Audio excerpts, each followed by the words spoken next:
So we made it to August, so that means that the wild bergamot, it's Monarda fistulosa, has gone through its whole flowering process. I mean, it's still got a couple on here, but they're looking pretty shabby. We'll say that. Um, and you can see I already took some seed heads off. And I actually wanted to show you how you check to see if these are ready, because obviously parts of them are still flowering, some of the seeds are still maturing. It's worth taking a look at how you know when most of the seeds are already ripe and they're probably ready to cure off of the plant. So mostly what I look for is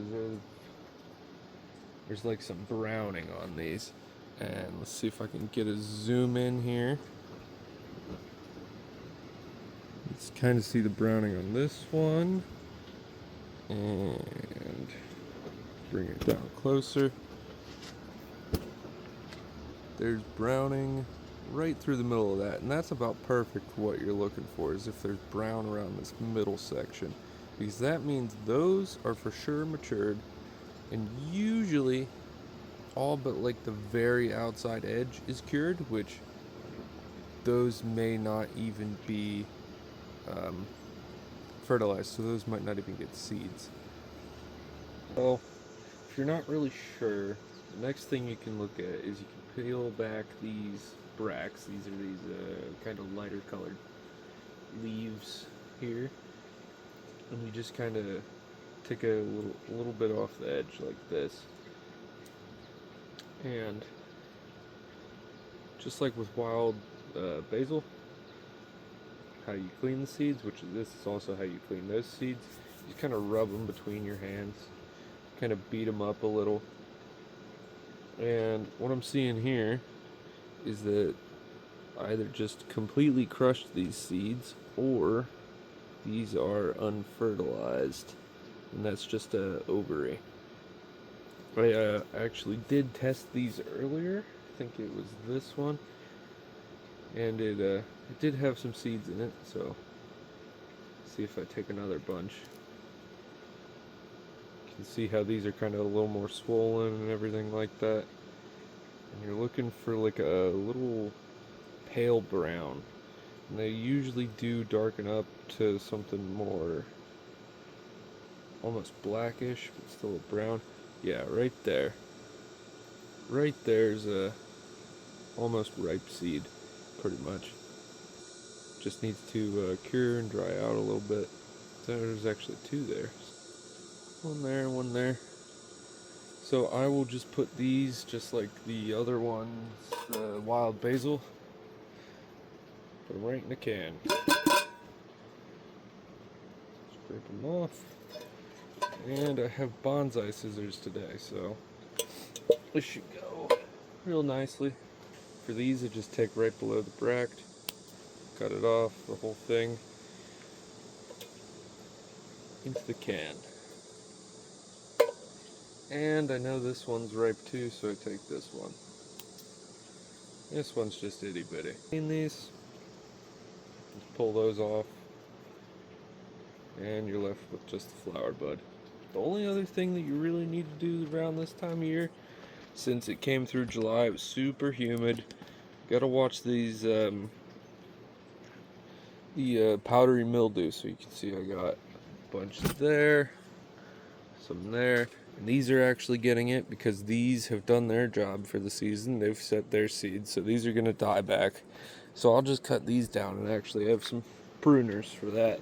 I literally just go in, undo these, cut way down there. Now you really don't want to keep stuff like this around, because this is just a hazard. I mean, I brought this in here just to do demonstration because it's not a windy day or nothing, so there's no spores that are going to be getting over here. But I got like basil and stuff, and that'll really go ham on that. You just kind of come through, take off whatever has the powdery mildew. I have treated this with neem oil. It seems to have helped a little bit, but you know, we'll see. I'll leave these here, these ones I just cut off, because the plant kind of pulls energy back downwards a little bit. With a good fertilizer, should just be able to restore it, but yeah. So those just go in the trash. And that one can come down. And here's some that I pulled last week. You can see that they kind of have the radiating out brown spot, and really dry out. And I'll be able to just pretty much essentially crush these up just the same as wild basil, and get the seeds from it that way. This one's nice and brown. But yeah, those will just go right in the can till they're all dried out. And there's what the wild basil is looking like. I mean, it's only been a day or two, but you see all those flowers, they literally just shriveled up to nothing, and these can just keep drying out until they basically fall apart. I wanted to actually show how I treat with neem oil. This is the neem oil I use. It's just pretty cheap on Amazon. Does well.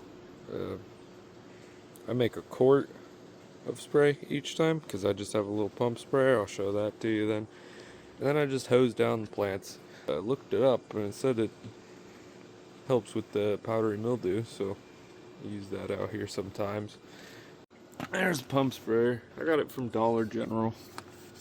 Literally just pump it.